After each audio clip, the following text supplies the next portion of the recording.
Ilhan Omar entered that Senate hearing prepared to defend a program tied in the script to roughly $250 million in fraud. But the moment Ted Cruz began asking questions, the entire exchange stopped looking like a routine political hearing and started looking like a controlled demolition built around one simple principle: answer the question that was actually asked. Cruz did not begin with a speech, did not begin with outrage, and did not waste time pretending the issue was complicated when the first fact he wanted established was brutally simple, because he looked across the table and asked Omar whether she was the author of the Maintaining Essential Access to Lunch for Students Act.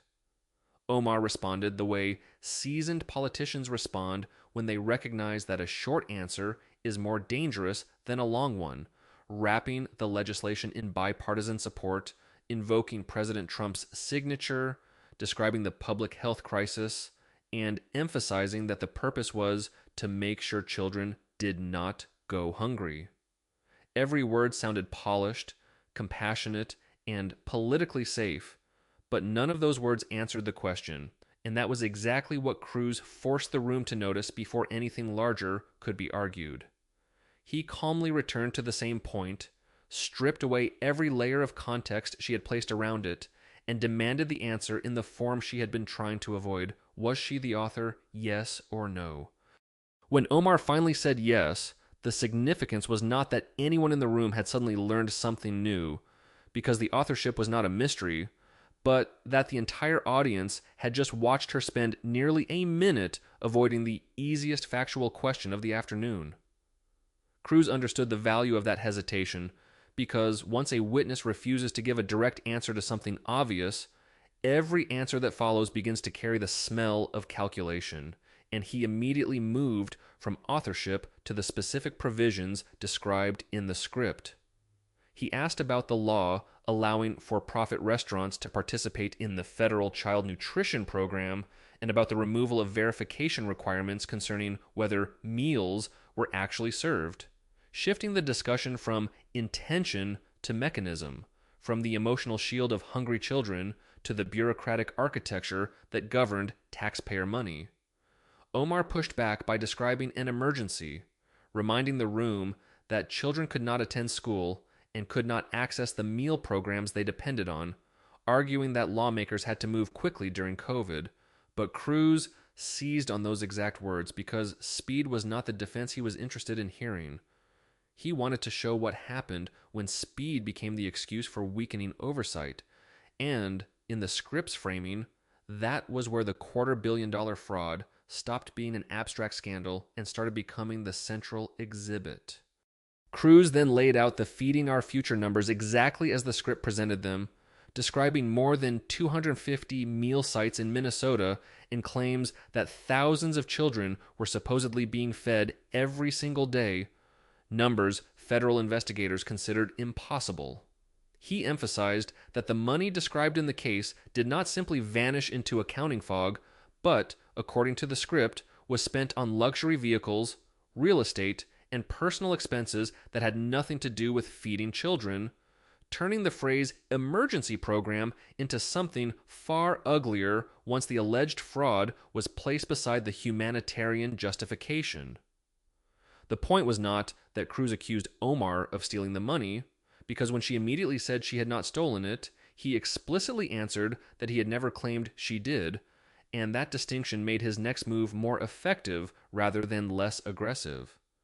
He was not prosecuting her for personal theft in the script. He was prosecuting the judgment, design, oversight, and accountability surrounding legislation she had acknowledged authoring, and that allowed him to keep returning to facts while denying her the escape route of answering an accusation he had not made.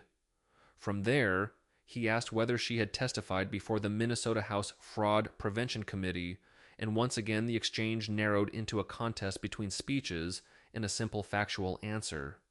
Omar initially answered with criticism of the committee and referred to a letter she had sent to the USDA secretary, but Cruz refused to chase either subject, repeating only one question: "Did you testify?"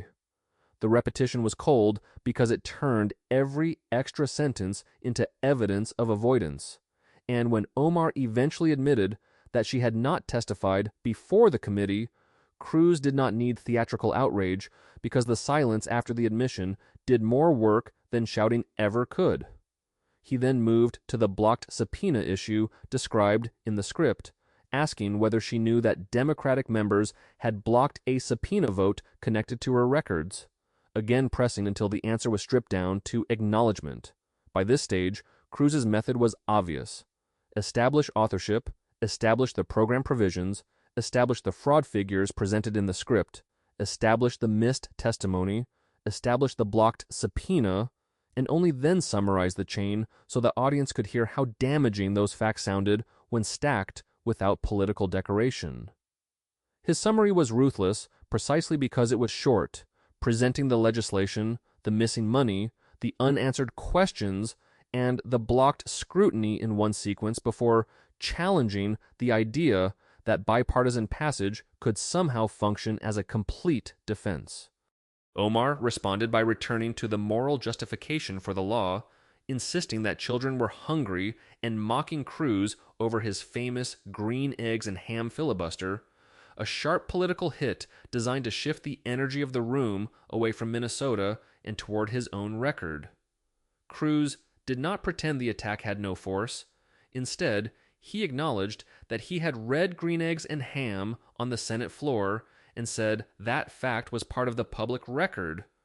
removing the sting by conceding what was undeniable before drawing the contrast he wanted. He argued that whatever anyone thought about that filibuster, he had not used it to avoid answering questions about a massive fraud case.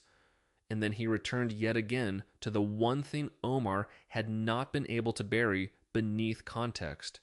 her legislation and the consequences attached to it in the script. That was the larger pattern Cruz was constructing, because every time Omar expanded the conversation, he narrowed it back down, and every time she offered motive, history, crisis, or politics, he demanded accountability for a specific decision already entered into the record. The hearing became less about who could deliver the better speech, and more about who could survive the discipline of a question that refused to disappear. Cruz then reached for the folded sheet of paper that had been sitting beside his water glass and began transitioning from the feeding our future controversy into a broader timeline of Omar's own public statements. Not because the subjects were identical, but because the script framed them as part of the same habit of controversy, followed by explanation, apology, clarification, or claims of context. He started with her 2012 social media statement about Israel having hypnotized the world, then moved to the 2019 all about the Benjamins remark and the apology that followed, making sure to use her own prior language rather than inventing a characterization for her. Omar pointed to the apology and emphasized that she had addressed the issue, but Cruz's purpose was not to deny the apology existed.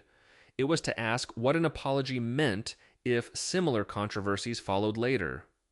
That is why he continued to the 2021 comparison involving the United States, Israel, Hamas, and the Taliban, and then to her removal from the House Foreign Affairs Committee, arranging incidents chronologically so the audience would not examine them as isolated explosions, but as repeated points along the same political road. In the script's logic, Cruz was no longer arguing about a single statement. He was building what he called a pattern, and patterns are harder to dismiss because they force the listener to consider recurrence instead of intention. The pressure rose further when Cruz brought up Omar's remarks at a CARE fundraiser and the phrase, "Some people did something" in connection with September 11th, then asked her how many Americans were killed in the attacks. Omar answered that nearly 3,000 people were killed and defended the original comment by explaining that she had been talking about the civil liberties consequences for Muslim Americans after 9/11, insisting that the remark had repeatedly been stripped from its context and weaponized against her patriotism. Cruz refused to debate her patriotism because doing so would have handed the hearing over to a completely different argument, and instead he returned to the timeline, reading dates and statements one after another as though he were laying receipts across a table. The method was almost painfully mechanical. 2012, 2019, another 2019 controversy, 2021, 2023, each episode followed by backlash, apology, clarification, or accusations that the criticism itself was unfair. By forcing the room to see the chronology all at once, Cruz was trying to make Omar's favorite defense, context, look less like explanation and more like routine. Omar then shifted from defense to biography, speaking about representing a diverse district, living in a refugee camp, knowing statelessness, and carrying those experiences into her work. And for a moment, the emotional center of the hearing changed because those experiences were real parts of her public story. Cruz allowed the argument to land before answering with his own family history, describing his father's arrival from Cuba with almost nothing, his work washing dishes, his education, and the life he later built in the United States. But Cruz immediately drew the distinction he wanted the room to remember.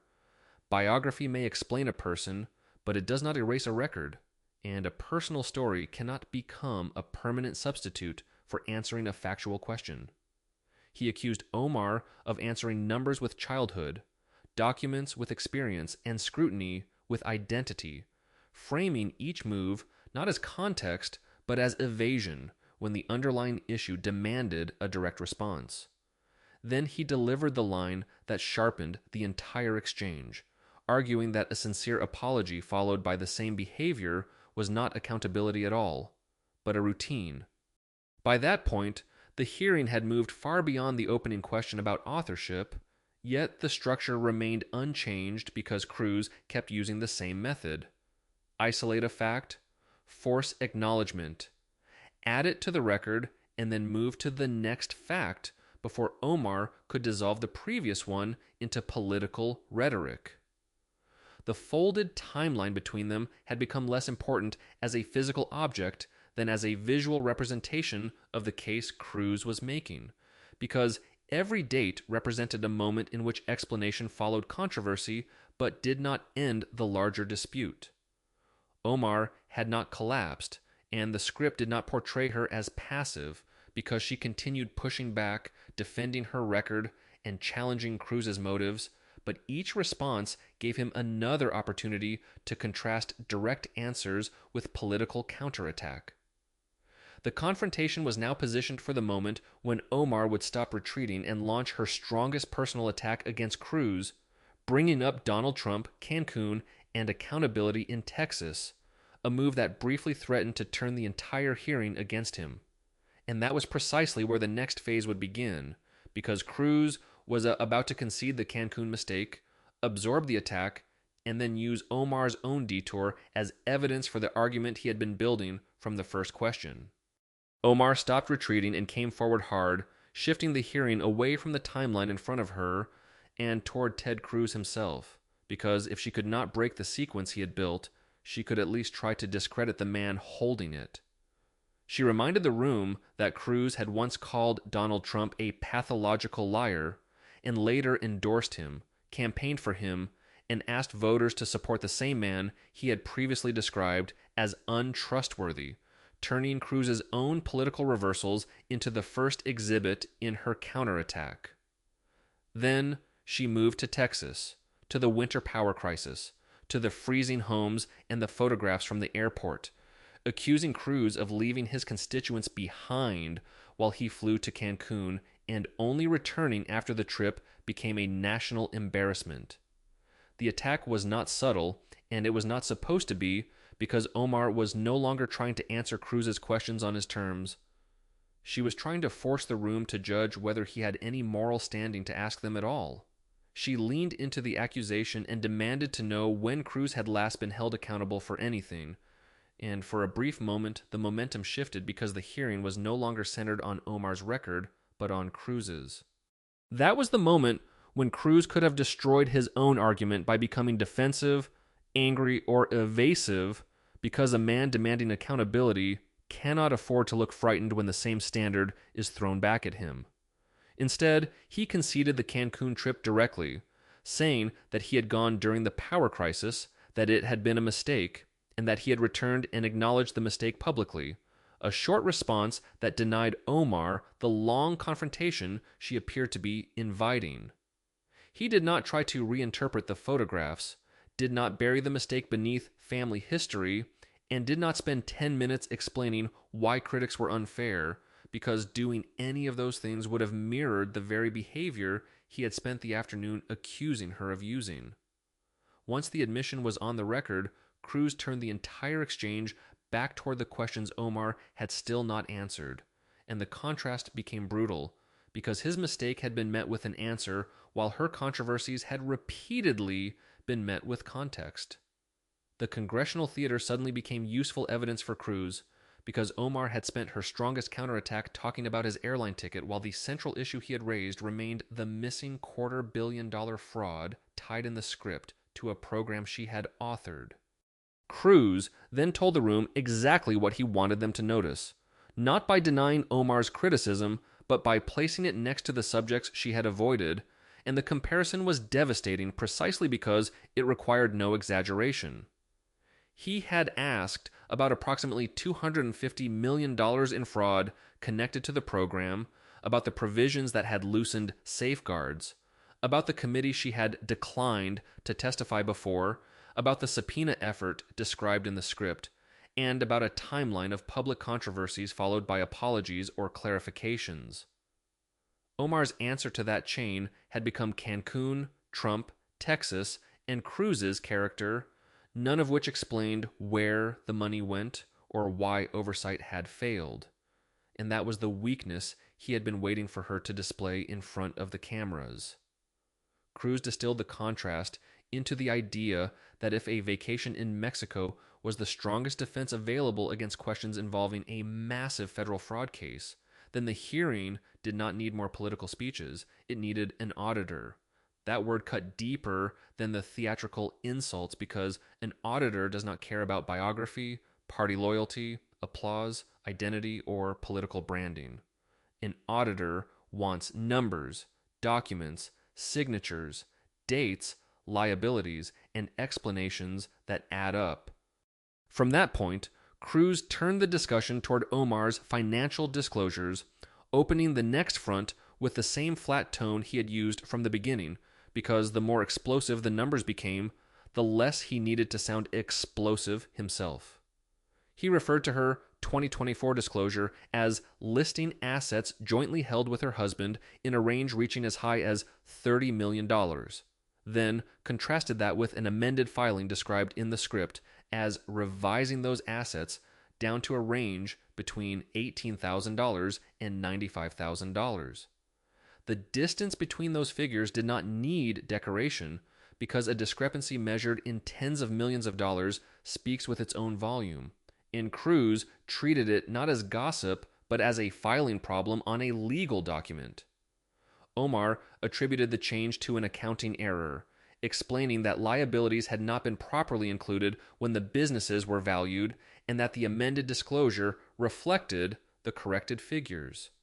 Cruz did not accuse her of being secretly worth $30 million because, again, the sharper question was not whether the larger number was true, but how a legally required congressional disclosure could contain a discrepancy of roughly $29 million in the first place. He pressed on the timing of the correction because timing, unlike rhetoric, is difficult to romanticize, asking whether the problem had been corrected before or after congressional scrutiny was applied. Omar emphasized that the amendment had been filed once the discrepancy was identified, but Cruz narrowed the issue again, asking whether that identification happened before or after the committee letter to her husband described in the script. When Omar acknowledged that it came after the letter, Cruz did not celebrate or raise his voice. He simply marked the point, because the acknowledgement allowed him to argue that the correction had followed scrutiny rather than preceded it. That distinction was central to the case he was building, since a voluntary correction made before anyone asks questions carries a different implication from a correction made only after investigators or congressional committees start demanding information. The question hanging over the table was no longer merely whether an accountant had made a mistake, but whether the mistake would ever have been corrected if nobody outside Omar's office had forced the numbers back into the light. Cruz then moved to the businesses themselves, pointing out that the original disclosure described her husband's companies with valuations reaching into the millions, while the amended filing, as presented in the source script, reduced their net value dramatically. Omar repeated the explanation about liabilities, arguing that outstanding debts had not been properly factored into the first valuation, and on the surface that answer gave a technical reason for the change. Cruz attacked the technical explanation from a different angle, asking why liabilities large enough to erase tens of millions of dollars in apparent value had been missed in the first place, and why the discrepancy had survived for so long on a formal congressional filing. Omar responded that she had cooperated with the Office of Congressional Conduct and that the amended disclosure corrected the public record, but Cruz immediately challenged the comfort of the phrase, "the record has been corrected." His point was that correction does not erase the need to explain the original error, especially when the gap is not a few $1,000s, not a misplaced decimal, but an enormous swing between two financial pictures that cannot both be accurate. The deeper pressure came from Cruz's insistence that the hearing was not about whether Omar could produce a corrected form after questions were raised, but about why questions had been required to produce the correction at all. He framed the issue as a test of expectation, suggesting that the real question was whether a discrepancy of that magnitude could survive, because nobody expected anyone to examine the filing closely enough to challenge it. Omar's answers became shorter and flatter as the numbers narrowed the available space for political response, because financial disclosures are not speeches and liabilities are not ideological arguments. They either appear in the evaluation or they do not. Cruz continued in the same administrative tone, and that restraint made the exchange harsher because the documents did the attacking while he merely read from them. Every attempt to move back toward motive collided with the same obstacle: a signed filing, an amended filing, a massive difference between them, and a correction that, according to the script, came after outside scrutiny. The source script then has Cruz reference an ongoing Department of Justice investigation relating to matters involving Omar's immigration history and family finances, while explicitly stating that he would not ask her to comment on an active investigation. That move widened the frame without requiring Omar to answer the substance, because Cruz's objective was to make clear that the financial questions being raised in the hearing were not isolated from broader scrutiny described in the script. Omar's hand tightened briefly on the edge of the table, and the physical reaction was presented as one of the few visible signs that the discussion had reached a subject carrying heavier consequences than the earlier exchange about political language. Cruz did not accuse her of a crime in that moment, and he did not pretend an investigation was proof of wrongdoing, but he used the existence of scrutiny itself to reinforce the argument that the financial discrepancies were serious enough to demand answers. The hearing had therefore moved from legislation to fraud, from fraud to public statements, from statements to accountability, and now from accountability to the accuracy of Omar's own financial records, all without changing the central question of whether direct scrutiny would produce direct answers.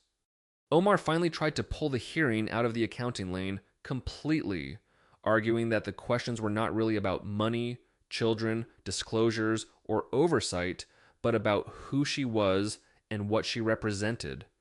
She said Cruz was targeting her because she was a black Muslim immigrant woman who made people like him uncomfortable, framing the entire proceeding not as legitimate oversight, but as a politically dressed form of personal and identity-based persecution.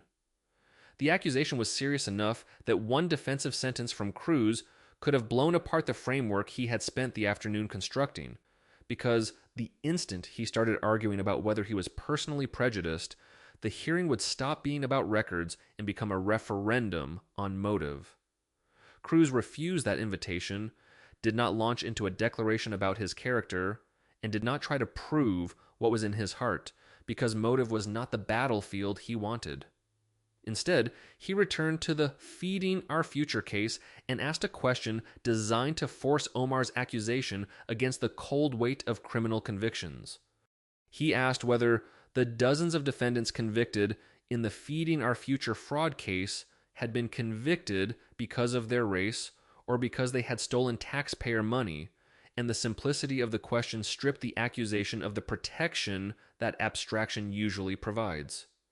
Cruz then pointed out that federal investigators, a grand jury, federal prosecutors, judges, and jurors had all examined the same underlying fraud, making it difficult to argue that asking where the money went was automatically evidence of racial targeting. Omar did not immediately answer,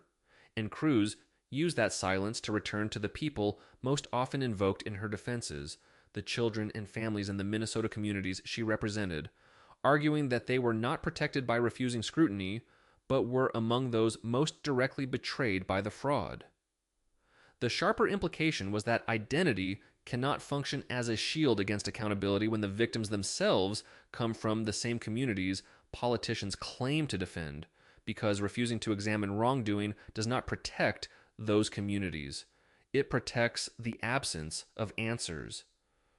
By then, the hearing had reached the point where Cruz no longer needed Omar to concede his argument, because every unanswered question was becoming part of the argument itself, and the final confrontation would be about what happens when the language of racism, persecution, and representation is repeatedly placed between a politician and the receipts sitting directly in front of her. Omar did not answer immediately, and the silence that followed was no longer the ordinary pause of a politician deciding which talking point to use, because Cruz had finally forced the accusation of targeting to collide with the criminal record described in the source script. He asked whether federal jurors, federal judges, FBI agents, and prosecutors had all been motivated by race when they investigated and convicted defendants in the Feeding Our Future fraud case, or whether they had been responding to evidence that taxpayer money had been stolen. That distinction mattered because Omar had just tried to transform questioning itself into proof of prejudice, and Cruz's response was to separate scrutiny from motive by pointing to institutions that had already asked many of the same basic questions about the same missing money.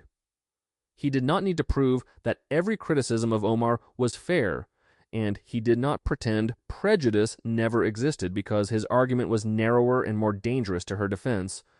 If asking where $250 million went is automatically targeting, then every investigator, juror, prosecutor, and court connected to the case would have to be condemned by the same logic. Omar's failure to answer directly left the accusation hanging without the support it needed, and Cruz immediately turned back toward the communities she had invoked as the moral foundation of her defense.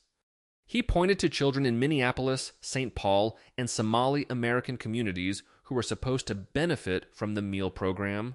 arguing that those children did not gain from political speeches, identity arguments, or explanations about context when money meant for meals was diverted elsewhere.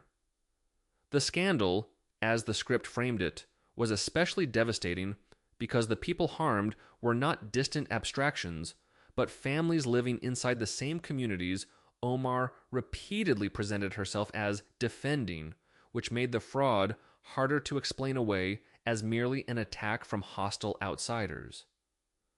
Cruz stressed that people from those communities had watched defendants go to prison, had watched federal prosecutors describe one of the largest pandemic-related fraud cases in the country, and were still left with the simplest unanswered question of all: how did a program created to feed children become an opportunity for such massive theft? Omar's hands, which earlier had been constantly moving through papers, adjusting pages, reaching for water, and signaling impatience, were now described as still, a physical change that the source used to underline how completely the hearing had shifted from argumentative motion to defensive exhaustion. Cruz did not need that posture to prove anything, but in the logic of the script, it became the visible counterpart to the unanswered questions accumulating on the table. The timeline remained open between them, and by now it carried more than dates because each entry represented the same sequence Cruz had been trying to establish from the beginning: controversy, pushback, explanation, accusation of unfairness, and then movement away from the underlying question. He looked at Omar without the triumph that would have made the moment feel cheap, and the source instead described something closer to fatigue, as if the real burden of the hearing came from having to prove through repetition what the room had already begun to understand on its own. Cruz told her he had not come to question her faith, heritage, identity, or right to serve in Congress, and that he had come to ask questions about legislation, money, public statements, and disclosures that were already part of the public record described in the script. Then he summarized the methods she had used against those questions, calling them out of context, calling them attacks on principle, presenting them as partisan tactics, and finally describing them as racism. The accusation he left behind was devastating not because he shouted it, but because he reduced 90 minutes of argument to one blunt conclusion. She had challenged the motives behind the questions repeatedly, but had not answered the central questions themselves. The silence after that summary became the source script's real verdict on the exchange. Not a legal verdict and not proof of guilt, but a political verdict about what unanswered scrutiny looks like when every available rhetorical shield has already been used.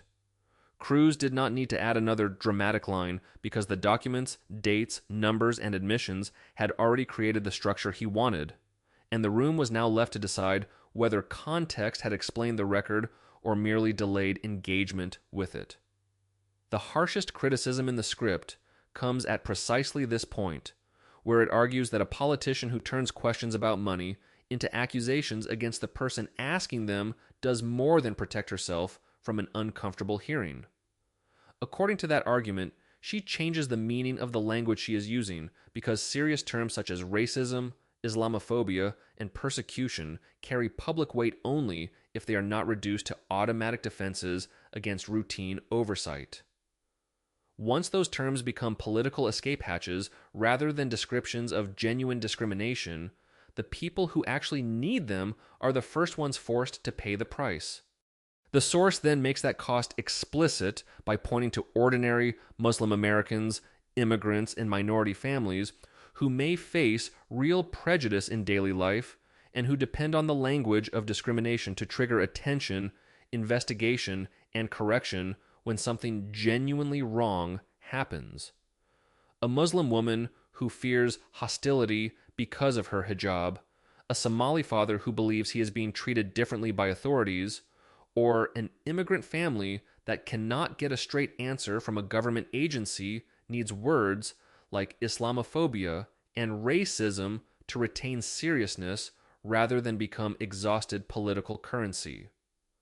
Every time a powerful elected official deploys those words in response to a financial disclosure discrepancy or questions about oversight, the script argues the words become easier for cynical listeners to dismiss the next time a genuine victim uses them. That is the irony at the center of the criticism.